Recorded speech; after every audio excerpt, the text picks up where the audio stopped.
وەکو ڕێکخراوی ژینگە دۆستی سویدی هەستاوین بە دابینکردن نزیکی 700 نەمام بۆ ئەم کەمپە کە هەمویان لە جۆری داری تووە و دارێکی توی بەردارە چونکە تو بۆ منتیقە و بۆ ناوچەی ئەمە زۆر درەختێکی گونجاوە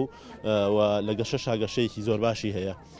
پرۆژەی سازکردنەوەی کەمپی ئاشتی لە عربەت لە دوو پرۆژە پێگاتواتە لە دوو بەش بە گشتی 1000 نەمامەنێژین بەڵام ئەمڕۆ 600 نەمام لێرە ئەنێژن و بە هەڵمەتی دومیان لە شوێنێکی تاکەن ئینشەڵڵا.